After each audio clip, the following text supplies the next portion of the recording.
The Vedas talk about heaven, not karma. Yoga is a creed and a religion as man unites with God. Yoga is a pantheistic religion. I have always described yoga as a ladder to the divine. The whole technology of yoga is just about this, transforming yourself from being just a piece of creation to the creator himself. While what happened to them is nothing more than hallucinations as a result of the imbalance of perineums. Due to not eating and sitting in complete silence. Chakras are a big idea in the pantheistic religions. Sadhguru has a particular hostility towards Islam. My fundamental work is to destroy all heavens. Sadhguru is a pseudoscience machine. Sadhguru is an atheism spreading machine. Sadhguru is an exploitation machine with an naive people to make money. The relationship of a man and a woman is a relationship of life. It is Sadhguru who is officially accused of killing his wife, who is saying these words. Assalamu alaikum. Atheist Sadhguru is one of the most famous promoters of pseudoscience, a pseudoscience promotion machine. Today we are going to expose 10 scandals of Sadhguru. Let's see what this Hindu sage is. You must understand, this is a godless culture. In this culture, we always told you your life is your karma. Yes or no? You've forgotten? In this culture, we always told you your life is your karma. This means your life is your making. Your life is entirely your karma. You are tall, you are short, you are capable, you are incapable, you can do something, you cannot do something. We say, your karma.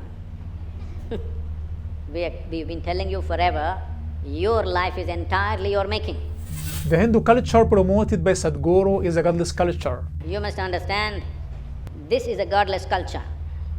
An atheistic culture. Sadhguru doesn't believe in a God distinct from his creation, but at the same time he believes in the principle of punishment and reward in what is known as karma. This is why Hindu theism is called spiritual atheism. According to karma, human beings are born as a result of their previous actions. He who is corrupt is born into a lower class than the class in which he was in his previous life, and his new lifetime will abound with greater calamities. This Hindu conception promoted by Sadhguru corrupts his life entirely, as he decided that afflictions in people's life are a natural punishment for a crime they committed in a previous life. This is a kind of reconciliation to backwardness, injustice, and caste system. But the biggest problem here is, what is the karma doctrine in the Vedas that Hindus believe in and the Sadhguru believes in? The Vedas state that there is a heaven and a hell that God rewards or punishes people with according to their deeds, and there is no karma. Let's see what did the Vedas say. Make me immortal in that realm where they move evil as they list, in the third sphere of inmost heaven, where lucid worlds are full of light. Make me immortal in that realm of eager wish and strong desire, the region of radiant moon, where food and full delight are found. The Vedas talk about heaven, not karma. The Vedas also say that the sinners will be from the people of the hell, not that they will be born into a lower class. May he with sharpened teeth, the bounteous giver Agni means the fire, consume with flame most fiercely, glowing. So the Vedas speak of a faith that is completely different from what the Hindus are upon today. Hindus left the Vedas and followed mysterious paganism, which led them to spiritual atheism and led them to believe in karma. Karma corrupted Hinduism from within, as Hindu society turned into a caste system. For the corrupt person will be born into a lower class than he was in his previous life. Therefore, the afflicted deserve their suffering. This is a complete consolidation of the caste system and a complete consolidation of tyranny in the face of the poor and the afflicted. Also, karma goes against the innate human disposition, fitra. For the innate human disposition drives toward sympathy for the weak, the sick, and the needy, and urges a sense of duty toward them. So the philosophy of karma is a human invention. The creed of all the prophets was, believe in the last time, heaven and hell, and that people are born innocent, without sin. This is the creed that agrees with and reconciliates with the innate human disposition fitra and opposes to oppression in the caste system. The religion of the prophets seeks to elevate man religiously and calls for making people equal. Allah says in the Quran, O humanity, indeed we created you from a male and a female and made you into peoples and tribes so that you may get to know one another. Surely the most noble of you in the sight of Allah is the most righteous among you. Allah is truly all-knowing, all-aware. Caste has no value or weight. Also, the Prophet Muhammad ﷺ said, O people, your Lord is one, and your father Adam is one. There is no virtue of an Arab over a foreigner, nor a foreigner over an Arab, and neither white over black, nor black over white, except by righteousness, which is closer to the truth and the innate human disposition, the religion of the prophets or karma. Carry on. The thing is, the creation is made in such a way that creation and creator cannot be separated. Here you are a piece of creation. At the same time, the source of creation is throbbing within you. Promoting the absurd idea of pantheism. This goes against the simplex axioms of the Vedas, science and reason. If God is everything, and everything is God, then what is the meaning of performing rituals to reach a union with God in Hinduism, which is called the moksha? How do you reach something that is incarnated in you? You are it, and it's you. Also, since according to the doctrine of pantheism are gods, because God is everything and everything is God. God according to pantheism is adultery. God is murder. So why get rid of sense then? Everyone is keen to do good, and everyone knows that this is a duty. This keenness to do good is a response to the call of the pure innate disposition. So the innate disposition proves the wrongness of pantheism. Also, believing pantheism doesn't answer the question, where did the world come from? Assuming that creation is God is rational invalid. For how something be the cause for its own existence if it hasn't yet come to exist? It is also scientifically proven that the universe, with everything in it, had a beginning. That is, the universe, with all its energy, matter, space and time, came into being. If pantheism were true, then it would require the universe to be eternal. Therefore, science proves that pantheism is wrong. It is just a pseudoscience. Oddly enough, the Vedas state that the world is created and had a beginning, and that God is distinct from his creation and is incarnated in his creation. The Rig Veda says, the heaven and earth contain thee not together, and also says, ordainer of the days and nights, Lord over all who close the eye. Therefore, the Vedas prove that pantheism is false, and Quran affirms the same clear truth. Allah revealed the Prophet Muhammad ﷺ more than 1,400 years ago that Allah is distinct from his creation and is incarnated in his creatures, and all the creatures are created at the beginning. Allah says, it is Allah who has created the heavens and the earth and everything in between in 6 days, then established himself on the throne. The creed of all the prophets is that Allah is one and only God, is distinct from his creation and is incarnated in them. Now yoga means not just about twisting your body, not about standing on your head, not about holding your breath. All these things a circus artist can do better than most yogis. Really? Yes or no? You don't think so? A circus artist can do far better than most yogis in terms of twisting the body, doing this, doing that, holding different positions. That is not the purpose of yoga. Unfortunately, if you utter the word yoga, people think you have to be in some impossible posture. Yoga is not about postures. It is just a minuscule aspect of yoga. Yoga means, in your experience, everything has become one. The word yog means union. Yoga means union, as the yogi unites with God. In Sadhguru's mind, yoga is everything, because it is everything. If you can experience the whole existence as yourself, then you're in yoga. So there is no question not related to yoga. Yoga answers everything. I've always described yoga as a ladder to the divine. The whole technology of yoga is just about this, transforming yourself from being just a piece of creation to the creator himself. This is not in search of God. This is in search of becoming a god. This is not in search of divine. This is in search of becoming divine. Yoga is a creed and a religion, as man unites with God. Yoga is a pantheistic religion. Yoga is a religious practice, not a sport, as the deluded imagine. There is no relationship between yoga and sports. Medically, getting used to yoga leads to confusion, a loss of sense of place and time. This weakens memory and increases the risk of Alzheimer's.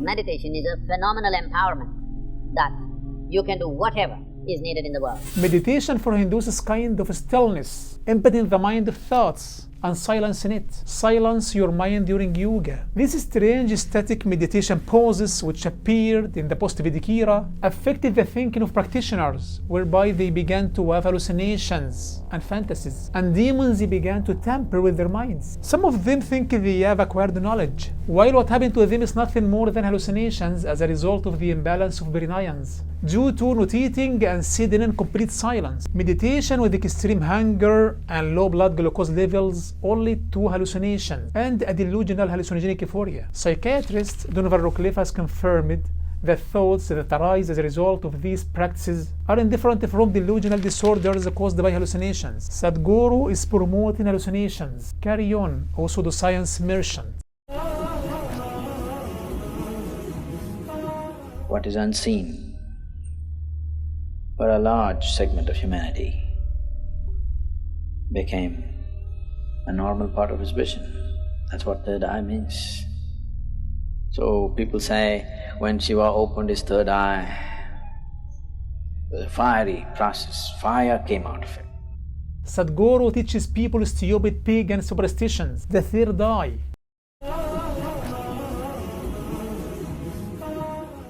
And then from every pore of his body, instead of sweat and blood coming, ash came out. Instead of sweat and blood, ash came out. Pseudoscience merchant. Namaskar, Sadhguru. I wanted to know how does the Guru transfer the yogic knowledge or information by means of transmission? The mechanics of it? The mechanics of that. How is it done? Like a cordless microphone, you know. See, without being wired, you're able to transmit. You're quite capable. It's happening, isn't it?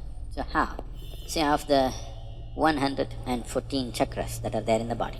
The Guru can pass on knowledge to his disciples through the chakras. We are in 2022 and there are still people who believe that the human body contains chakras. Chakras are a big idea in the pantheistic religions, wherein cosmic energy enters the body through the chakras. Cosmic energy, which is one of the foundations of Hinduism and the basis of the philosophy of chakras, Reiki and yoga, is just a pseudoscience. The idea of chakras and the idea of cosmic energy and all of these bogus ideas sprang to the yogi due to hallucinations. That in our consciousness, instead of referring to soil and land as resource, we must refer to it as our source. Sadhguru's subsoil campaign doesn't stem from fear for the soil, as you imagine, but from the doctrine of pantheism, where God is incarnated in soil and earth. It is the same as Gaianism, the ancient pagan belief, which is based on the sanctification of the earth. Gaianism is based on the belief that the earth is a super living organism, made up of small living organisms. Today all of you know that nearly 60% of your body itself is microbial life. Only 40% is your parental genetics. This person didn't read a single biology paper. Otherwise, he wouldn't have said this nonsense. There is no such a thing in medicine as that. 60% of the body is microbial life, and 40% is parental genetics. This is sheer nonsense. And each cell contains the genetic code, which encodes proteins. There is no so-called microbial life in the human body, except in the large intestine. Try to learn before you tell people all of this nonsense. Or maybe you're planning to go to heaven. Hello? Anybody who talks about a place other than this place as a better place than this is a crime against humanity. My fundamental work is to destroy all heavens so that people will learn to live well here. My fundamental work is to destroy all heavens. This atheist aims to fight religions, nothing more. He is an atheist and he's fighting religion. Personally, I do not identify with any particular religion. Sadhguru has a particular hostility towards Islam.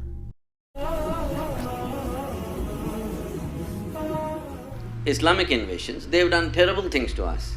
But we don't have to forget it, we should not forget it. Also they stayed and became us, Sadhguru. Huh? They stayed and became us.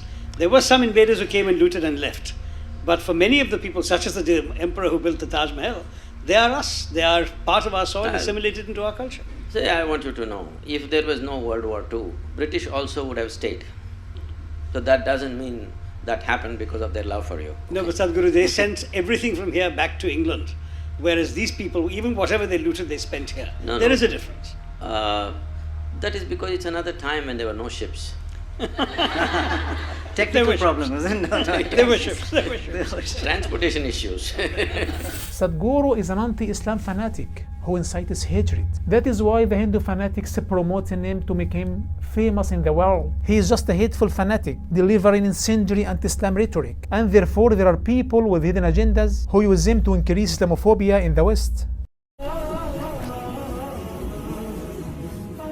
He's capable of connecting in many different ways, not just of body. Now, this is not a relationship of body. This is not a relationship of blood. This is a relationship of light. The relationship of a man and a woman is a relationship of light. It is Sadhguru who is officially accused of killing his wife, who is saying these words. Sadhguru's wife was killed after deep yoga practices. The wife's parents insist that Sadhguru is the killer.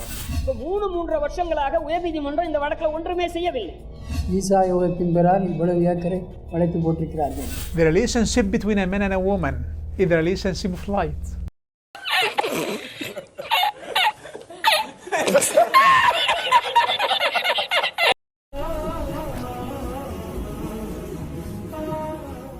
What's unhealthy about money? Money is just a means, isn't it? Man is not obsessed with money. Man is obsessed with what money can buy, isn't it? Sadhguru is telling us about the problem of obsession with money, and he earns $3 to $4 million annually for teaching people stupid yoga poses. People are obsessed with money, while Sadhguru is not. Sadhguru is a pseudoscience machine. Sadhguru is an atheism spreading machine. Sadhguru is an exploitation machine with the naive people to make money. In the end, I recommend to you the book Hinduism in the balance of its original teachings, reason, and sound natural disposition. The link to the Arabic version and the English version of the book is in the video description and in the first comment. The book exposes many of Sadhguru's superstitions. I also recommend to you the book Spiritual Atheism, which provides criticism of the superstitions of yoga, Reiki therapy, color therapy, pendulum therapy, therapeutic energy bracelets, and other delusions filled with polytheism. Some have imported these superstitions and rubbish to Muslim countries. So they spread yoga under the name of inner peace and psychological calmness. And they spread Hinduism under the name of meditation. All these superstitions are full of delusions and amulets. The download link of the book, Spiritual Atheism, the Arabic version, and the English version is the third in the video description. Finally, don't forget to share this video among those affected with the superstitions of Sadhguru. See you soon, inshallah. Wassalamu alaikum. ويعبدون من دون الله ما لا يضرهم ولا ينفعهم ويقولون هؤلاء